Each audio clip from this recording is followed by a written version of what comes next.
Bonjour, donc dans cette vidéo, l'objectif c'est de vous parler du bilan carbone. Je suis Justine Gérat, je suis la directrice adjointe du centre de réadaptation des hominides qui se situe sur Angers et aussi du coup la responsable qualité.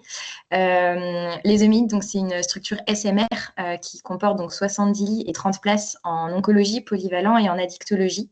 On a eu la chance de suivre en 2022-2023 avec le dispositif collectif de la MAPES, donc un suivi sur la décarbonation.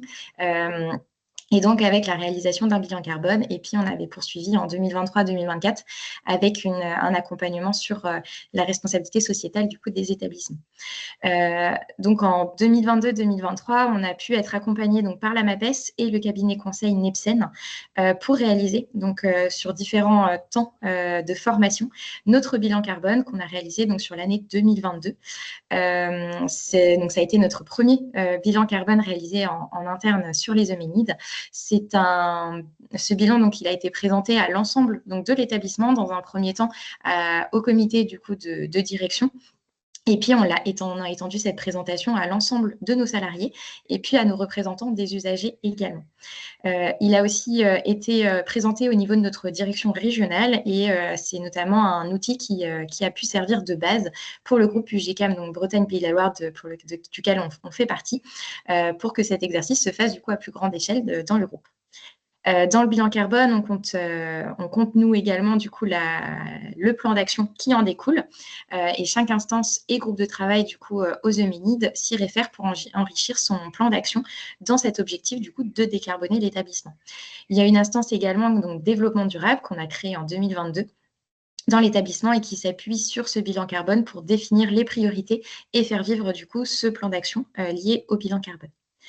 L'un des plus grands apprentissages du coup de ce bilan, c'est que c'est hyper important de se comparer à soi-même et non pas aux autres, même si c'est important de s'enrichir de ce que font les autres à côté. Il y a toujours des choses à apprendre, mais en tout cas, c'est toujours de comparer ses propres bilans carbone et pas de comparer aux autres, étant donné qu'on n'a pas les mêmes activités et pas non plus les mêmes établissements. On n'a pas les mêmes fonctionnements. Il permet également de mieux visualiser nos priorités.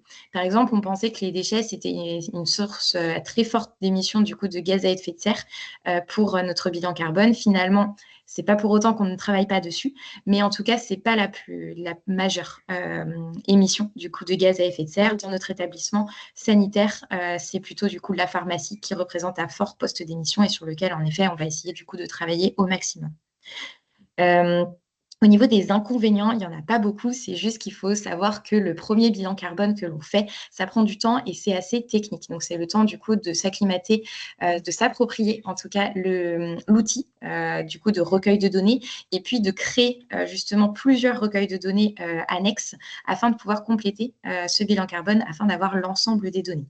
C'est un premier travail à fournir, mais qui sert pour les suivants, que nous espérons du coup moins chronophage pour la suite. Les requêtes du coup existeront déjà en interne et aussi chez nos fournisseurs, chose qui n'était pas le cas avant.